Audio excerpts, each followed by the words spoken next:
Hello dear student, आज आप 10th class वालों के लिए आज सबसे अच्छे चैप्टर पढ़ाने जा रहे हैं और इस वीडियो के लास्ट तक बने रहिएगा।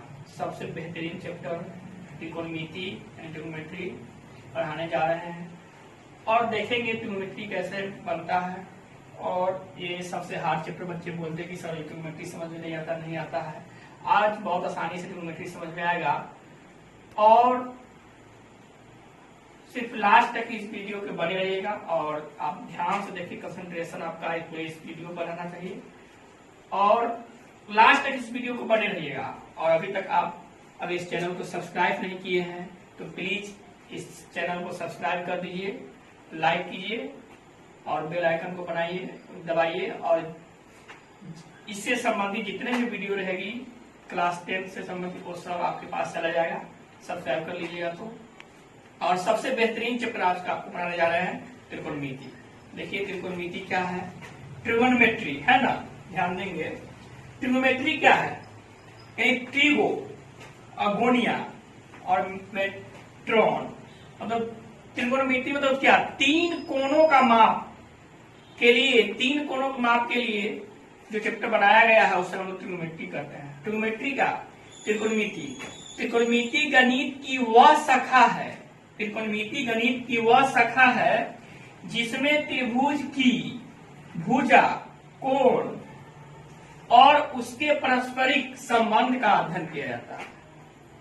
त्रिकोणमिति गणित की वह शाखा है जिसमें त्रिभुज की भुजा, कोण और उसके पारस्परिक संबंध को अध्ययन किया जाता है। देखिए सबसे पहले देखेंगे त्रिकोणमिति से आप क्या समझते हैं।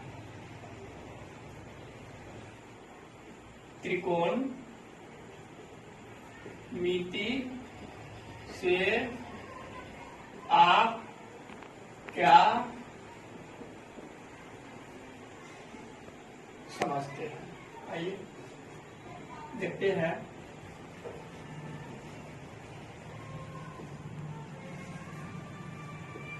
त्रिकोणमिति गणित की वह शाखा है जिसमें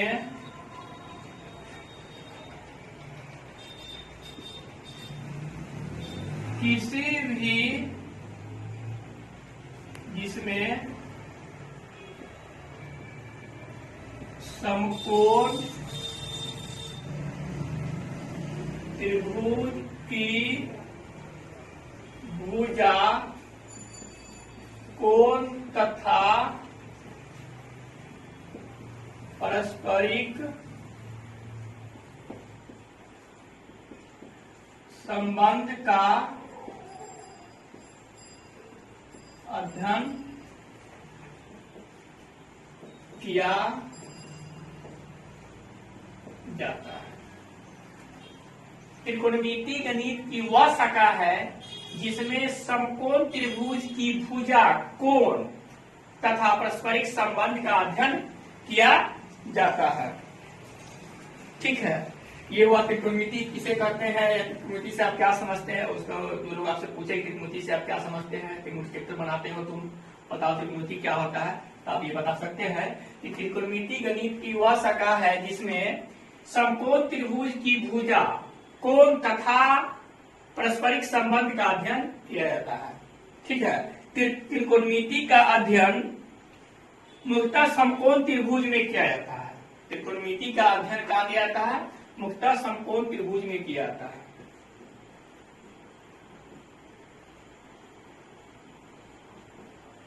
त्रिकोणमिति का अध्ययन मुख्यतः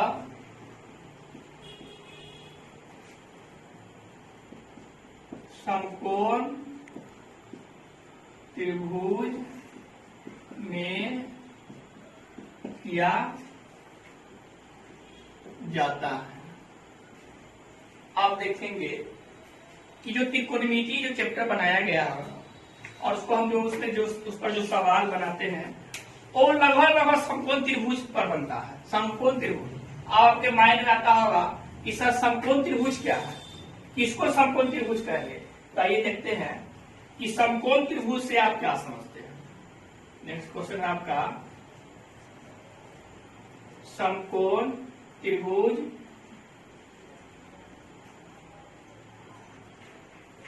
से आप क्या समझते हैं। तो ध्यान देंगे उत्तर में, वैसा त्रिभुज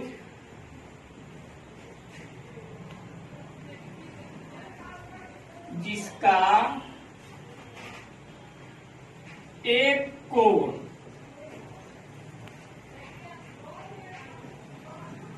समकोण या 90 डिग्री का हो उसे हम समकोण त्रिभुज कहते हैं। ध्यान देंगे, समकोण त्रिभुज से आप क्या समझते हैं। वैसा त्रिभुज जिसका एक कोण समकोण या 90 डिग्री का हो उसे हम समकोण त्रिभुज कहते हैं। कोई दिक्कत नहीं। अब देखिए प्रॉपर्टी ऑफ समकोण त्रिभुज, राइट एंगल ट्रायंगल है ना, यानी properties of right angle triangle.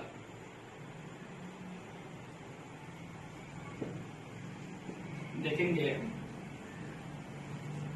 इसका प्रॉपर्टी क्या है। समकोण त्रिभुज वैसा त्रिभुज होता है जिसका एक कोण समकोण हो या 90 डिग्री का हो उसे हम समकोण त्रिभुज कहते हैं। और समकोण त्रिभुज में सभी भुजा का अपना अपना खास नाम होता है। समकोण त्रिभुज में सभी भुजा का अपना अपना खास नाम होता है जिसे क्रमशः लंब, आधार तथा कर्ण के नाम से जानते हैं।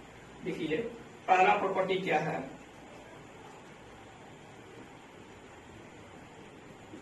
समकोण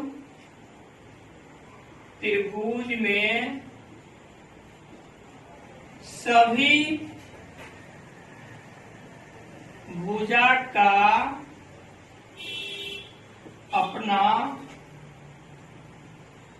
अपना खास नाम होता है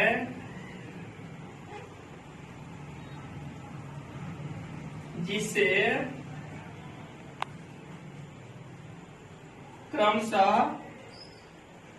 लंब, यानी इसको बोलते हैं परपेंडिकुलर,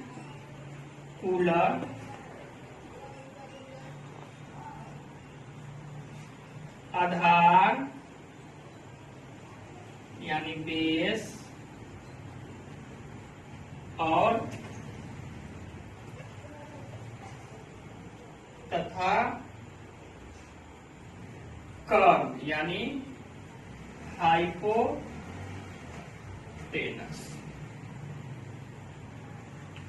के नाम से जानते हैं।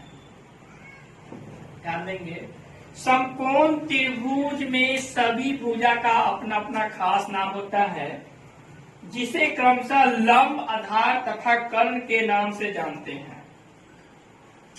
समकोण त्रिभुज में प्रत्येक भुजा का अपना अपना खास नाम होता है जिसे लंब, आधार या कर्ण के नाम से जानते हैं।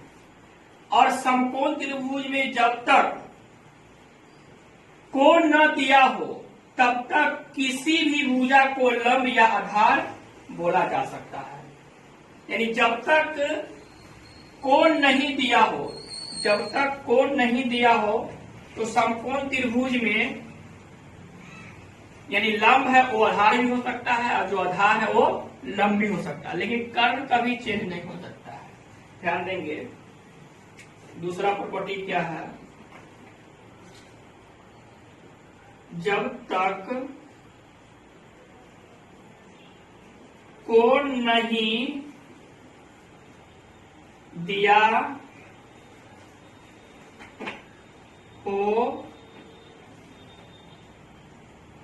तब तक कोई भी भुजा को हम लंब या आधार बोल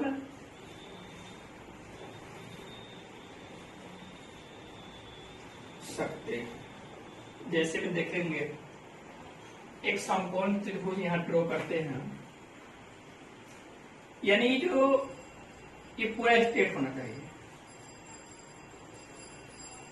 ये समकोण त्रिभुज का ये 90 डिग्री का कोण होता है। तो समकोण त्रिभुज में ये तो कर्ण है, यानी हाइपोटेनस, ये फिक्स है, ये कभी चेंज नहीं होता। लेकिन ये लंब है या आधार है, यानी P है या B है, ये डिपेंड करेगा, यानी ये भी P हो सकता है, ये आधार है या लंब है, यानी B है या P है, ये डिपेंड करेगा कि कौन सा कोण कर रहा है।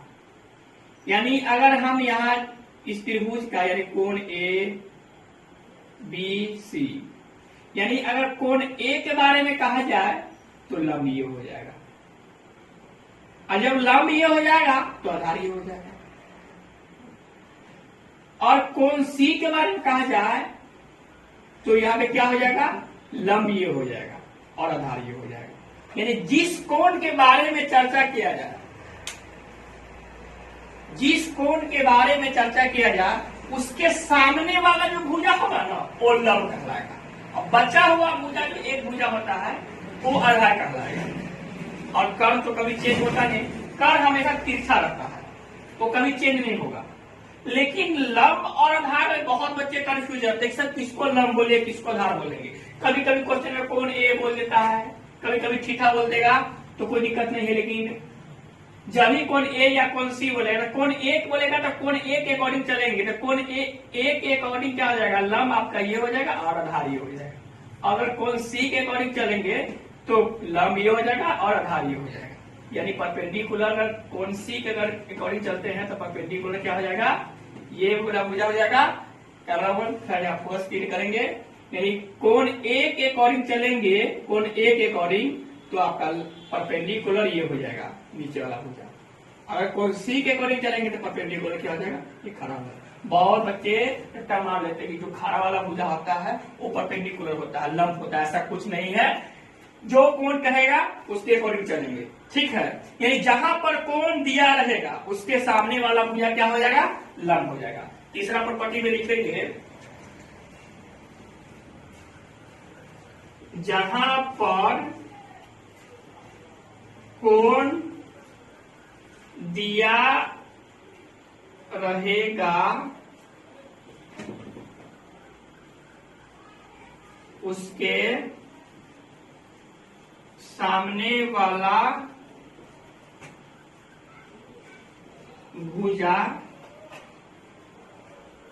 लंब कहलाता है।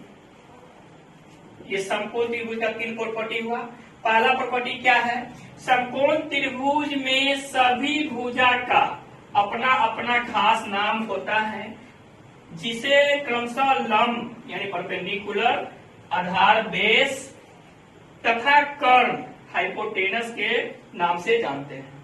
दूसरा क्या है, जब तक कोण नहीं दिया हो तब तक कोई भी भुजा को हम लंब या आधार बोल सकते हैं। अब देखें हैं कैसे बोल सकते हैं। अगर यहाँ हमको कोण ए दिया ही नहीं है, कोण सी दिया ही नहीं है, तो ये भी लंब हो जाएगा, ये भी आधार हो जाएगा, ये भी लंब हो जाएगा, ये भी आधार हो जाएगा। लेकिन कर्ण कभी चेंज नहीं होता है, ठीक है। तो त्रिकोणमिति को अगर हम पढ़ेंगे तो उसमें समकोण त्रिभुज पर मान उसका क्वेश्चन बनता है, जो पहला एक्सरसाइज होगा वो नॉर्मली जो त्रिकोणमिति अनुपात होता है वो 6 अनुपात दिया है। त्रिकोणमिति अनुपात जो दिया हुआ है वो 6 अनुपात दिया हुआ है। देखेंगे क्या क्या, जैसे यही आपका समकोण त्रिभुज है, या फिर से एक समकोण त्रिभुज ड्रॉ करते हैं। देखेंगे ये समकोण त्रिभुज हुआ, ध्यान देंगे तो इसको लंब या आधार बोल सकते हैं क्योंकि अभी कोण नहीं दिया हुआ है। और ये भी क्या हो जाएगा, लंब या आधार। लेकिन ये तो फिक्स है कि ये क्या है, वो कर्ण है। तो इसी पे त्रिकोणमिति अनुपात बनाया गया। जब त्रिकोणमिति का जो विस्तार के जो इसका रूल दिए उस समय ये 6 अनुपात बनाए, उसका नाम दिए हुए हैं। पहला का नाम है sine, sine theta. Sine theta, sir इसका साइन ही क्यों नाम पड़ा? क्योंकि उस समय जो त्रिकोणमिति का रूल दिया उसके माइंड में ये साइन ही आया। उसके माइंड में अगर समोसा आता तो उस समय इसका नाम समोसा ही होता, अगर उसके माइंड में लिट्टी आता तो उसका नाम लिट्टी आता। यानी ये इसका नाम साइन इसलिए है क्योंकि उसके माइंड में साइन आया। और साइन बराबर वो अनुपात दिए हैं क्या, लंब बटे कर्ण। यानी इंग्लिश में इसको लिखेंगे तो P/H। और फिर दूसरा जो आया वो हुआ cos थीटा, यानी आधार बटे कर्ण, यानी B/H। और उसके आगे आया नेक्स्ट tan थीटा, तो tan थीटा बराबर लिखेंगे हम लोग लंब बटे आधार। ये 3 रेशियो दिए पहले वो, और इसी 3 रेशियो को पलट दिए, यानी इसको हम लिख सकते हैं P/B। और इसी को पलट दिए तो इसी का अपोजिटली जो रेशियो होता है वो ध्यान देंगे यहां होता है कॉसेक थीटा। कॉसेक थीटा बराबर क्या होता है, तो होगा कर्ण बटे लंब, यानी हाइपोटेनस बाय परपेंडिकुलर। और कॉस का हो जाएगा सेक थीटा, यानी सेक थीटा बराबर क्या हो जाएगा, तो सेक थीटा बराबर हो जाएगा आपका कर्ण बाय आधार, यानी H/B। और tan थीटा का अपोजिट हम लोग देखेंगे, इसका जो रूल दिए हुए है वो है cot थीटा, यानी आधार बटे लंब, यानी B/P। उतारिए ध्यान से, यानी ये 6 रेशियो उनके माइंड में आया और इसी 6 रेशियो को दिए। और इसका नाम जो है साइन, कॉस, टेन या कॉसेक, सेक, कॉट, ये जो रूल दिए उस समय उसके बाद यही है। फटाफट बताइए।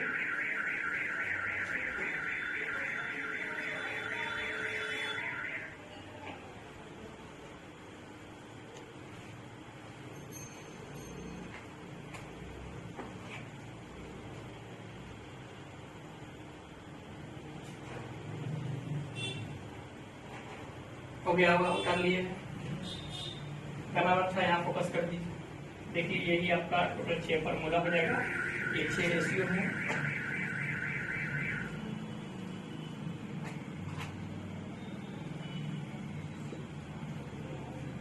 और आज के लिए इतना ही, मिलेंगे नेक्स्ट क्लास में। अगर ये क्लास आपको अच्छा लगा तो प्लीज इस वीडियो को सब्सक्राइब करें, कमेंट करें, लाइक करें और शेयर करें अपने दोस्तों के बीच में। ये इंट्रोडक्शन ऑफ ट्रिग्नोमेट्री है, ट्रिग्नोमेट्री का परिचय है ना, हम लोग सीखे हैं इतना, ट्रिग्नोमेट्री क्या है, समकोण त्रिभुज क्या है, प्रॉपर्टी क्या है। और ये और नेक्स्ट क्लास में यानी ट्रिग्नोमेट्री का पार्ट 2 आएगा, उसमें आपको बताएंगे कि जो पाइथागोरस जो रूल दिए हुए हैं वो किस प्रकार से दिए हुए हैं, कैसे कैसे होते हैं। तब तक के लिए धन्यवाद, मिलेंगे नए एपिसोड।